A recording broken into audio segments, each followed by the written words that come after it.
All right, so we left off talking a little bit about this pyramid, which is basically just a diagram to help those visual learners out there kind of understand how the information that we take in, which is this base block here, right?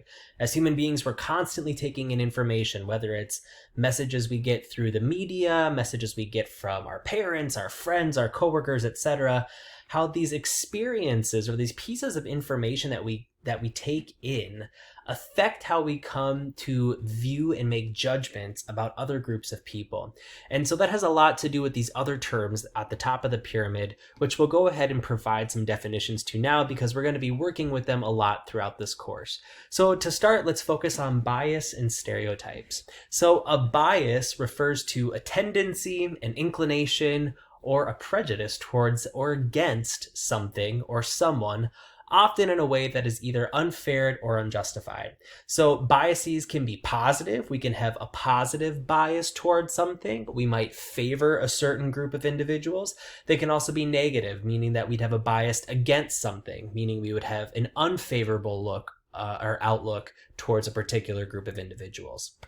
So let's put an example to this, right? Instead of talking about people right away, because that might be a little sensitive yet. I know we're still early on in the semester navigating this uncomfortability of thinking like a sociologist. So let's just talk about animals, right? For example, if I was younger, maybe I was bit by a dog. All right, that interaction, me with the dog, getting bit by the dog, that would be a piece of information, right? So to go back to our diagram here, my experience getting bit by a dog could be considered a piece of information. So based off that information, that experience I had getting bit by a dog, I might come to hold a bias against all dogs. Maybe I got bit by that one dog. Since I got bit, I now have a negative thought process about dogs in my mind. A stereotype then becomes an oversimplified generation about groups of people, or in this example that I'm working with, an oversimplified generalization about all dogs. So perhaps it is the case that my negative experience that I had with one dog as a kid, getting bit by one dog, was enough evidence or enough information that my mind needed to believe that all dogs were violent, right? So because I had one negative experience as a kid, that might be all it took for my mind to create this association that dogs equal bad. And when I do that, I'm feeding into this bias and allowing myself to think in terms of stereotypes rather than using logic. Now, a logical-minded person, I'm sure many of you watching this video think, well, that sounds so stupid. Just because one dog bit you doesn't mean that all dogs are bad. But think about the content that you worked through this week and some of the examples that got brought up in the videos that you were watching, right? How all the time we see these subliminal messages, again, in the media, through these conversations we hear at the water cooler. We hear people making these really, really hasty generalizations about entire groups of people based off of essentially an anecdote, one experience that they had, right? If I got bit by one dog and I'm quick to judge all dogs as being these vicious monsters, I'm no better, right? I'm feeding into this stereotype because I developed a bias because of one negative experience that I had, right? Now, from an evolutionary perspective, bias and stereotypes were advantageous for human beings for survival, right? You know, if you think back in the time when they were cavemen, you know, it only took a few cavemen, I'm sure, to get attacked by, I don't know, a saber-toothed tiger for them to think, okay, saber-toothed tigers are violent, they are predators, we do not want anything to do with them, they're bad. So in those early stages of human development, before our minds got to be as complex and multifaceted as they are now, creating biases and stereotypes kind of served a function, is what an evolutionary expert would tell you. Nowadays, however, of course, we're able to think a bit more critically. We're able to think in more dimensions. I can reasonably deduce now that if I get bit by a dog, maybe that dog was just having a bad day. Maybe I threatened that dog in that particular moment. It doesn't mean that all dogs everywhere are these vicious monsters that are going to attack me, right?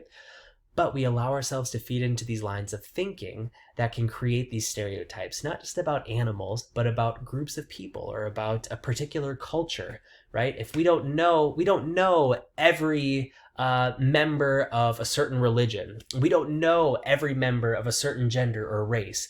But if we have one or two instances in our lives where a person or even a couple people within a particular group do something that goes against what we would expect or what we would like them to do, we get very quick to judge that entire group and say, oh, everyone in that group must be just like that. I know because the one or two times I've interacted with a member of the group, that's how they acted. And that stereotypical way of thinking obviously causes some problems. So another good way to think about bias, I think, and I'm taking some of these quotes straight out of two different pieces of the weekly content. The first one was in that first video clip series called Who Me Biased. It was the particular video titled Peanut Butter, Jelly, and Racism. And in that video, they said implicit biases are basically thought processes that happen without even knowing it. Little mental shortcuts that hold judgments you might not agree with. Now think about this, little mental shortcuts that hold judgments you might not agree with. You might be thinking to yourself, how can my mind think a certain way if I don't agree with that? Well, think of it this way. Think of maybe something, a rule that your parents instilled in you, or a value that your family members instilled with you when you were younger, that now that you're older, you don't necessarily agree with. But in the moment, if you're challenged to think on that belief, you might still act or think the way that your parents raised you to think. That's not necessarily because you necessarily believe in that personally now with who you are as this developed human being that you've become. But for the first 18 or so years of your life, you might have been taught to think or behave a very certain way. Your brain just can't automatically forget that at a flick of a switch. Yes, we can change our perspective and change our mind on how we want to act or think about that moving forward, but we can't just erase those 18 years of socialization that we had. So it's an important thing to separate ourselves as individuals and our moral character as human beings from the biases that we have. I'm not saying we should let ourselves off the leash and say, oh, it's just fine to have biases. It is what it is. Biases, as we'll talk about and have discovered through the content this week, can be very harmful and have negative consequences. And so they are things that we should reflect on and try and work towards. But just because we have biases doesn't necessarily mean that we are solely responsible for them, right? Again, as human beings, we are sponges in our environments. We take in all of this information from all of these agents of socialization, and all of those external factors influence how we come to make sense of the worlds that we live in. I think Dr. Eberhardt, who gave the TED Talk on bias, said this beautifully. So I included the excerpt from her TED Talk here.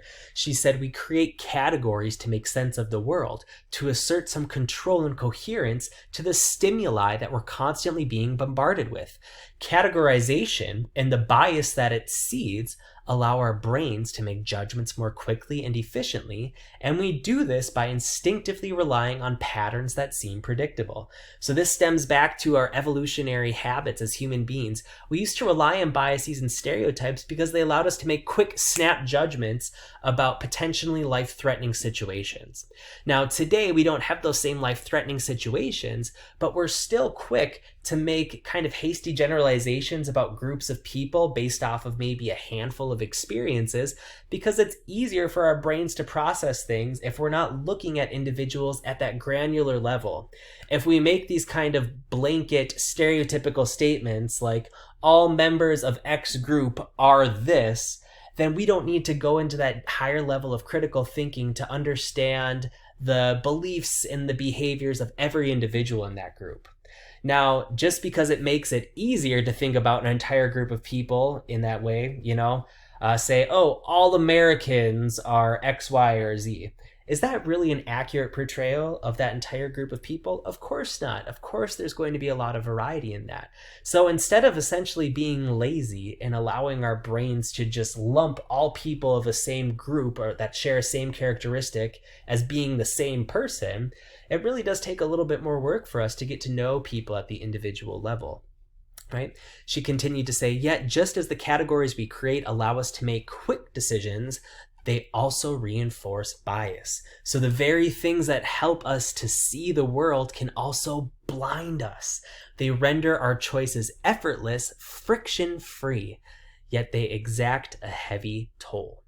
So the very things that help us to see the world, to just make these quick snap judgments of people and move about our days quickly and easily, are really blinders. They're really affecting us. They're giving us this very narrow view of the world. I can only see what's in my tunnel vision, and I'm missing all of the perspectives, all of this lived experience that's happening outside of my blinders. So that's why biases can be really harmful. They can lead us to stereotype people, which can oftentimes lead to prejudice and discrimination. So a prejudice is an evaluation or an emotion toward people merely based on their group membership, right? I might run into a person that I've never met before, but if I categorize them into a group that I have a stereotype built in my mind towards, I might project that same stereotype on that person, even though I don't know who they are, because I have that biased belief ingrained in my mind, right? So going back to my silly example about dogs, right? Since I think all dogs are violent, I've created that stereotype because that one time I got bit by one dog. I might develop a negative outlook on all dogs everywhere. I might think all dogs everywhere are violent, and it might negatively affect the way I view them, okay? So if I have that negative belief or that negative emotion built up inside my psyche, I might engage in a discriminatory act. And discrimination is just basically a prejudiced action. So a prejudice is a biased belief or emotion that we have towards an individual or group, and discrimination is a prejudiced action against someone based on their group membership. So for example, if my friend has a cat, I might let her bring the cat over to my house, but if she has a dog, I might not let the dog come over. I'm going to discriminate and say, nope, dogs are not welcome here. And if someone asks why, I can say, oh, well, dogs are violent, dogs are vicious. And I know this because I have this experience where one time when I was younger, a dog bit me. Now, when I'm saying that to you right now, that sounds ridiculous, right? And it should. In fact, I was bit by a dog when I was younger, but it didn't affect me that way. I love dogs. I have 2 of them in my apartment with me right now. But think about this line of reasoning and how often it gets used, especially against marginalized or oppressed groups in our society, right? If one person from a marginalized group does something, right, or gets in trouble for something, we're very quick as a society to say, oh, every person from that marginalized group is bad and has that same negative trait. Similarly, there are some groups in our society that we bias positively, and we think, oh, all members of that group are so good in our society. They're the, just the real representations of what we want our society to be looked at, right? So it's really important that we understand how the system of intaking information and making what seem like rational choices in our head at the time can quickly snowball and lead to these instances of bias, stereotyping, prejudice, and discrimination. So a question for you to pause and think about here. Do you think all acts of discrimination are intentional? Is it possible to accidentally discriminate against someone? What do you think? Can you think of any examples from your own life where, in retrospect, as you sit and reflect on it, maybe you acted in a way that was discriminatory against an individual based off of a stereotype you had about a group that you perceive that person to belong to? And what do we do in those situations? If we do unintentionally discriminate against people and we catch it, we are made aware of it, what can we do to counter that discrimination that we enacted? How can we adjust our behaviors moving forward to make sure that we no longer carry out that discriminatory practice?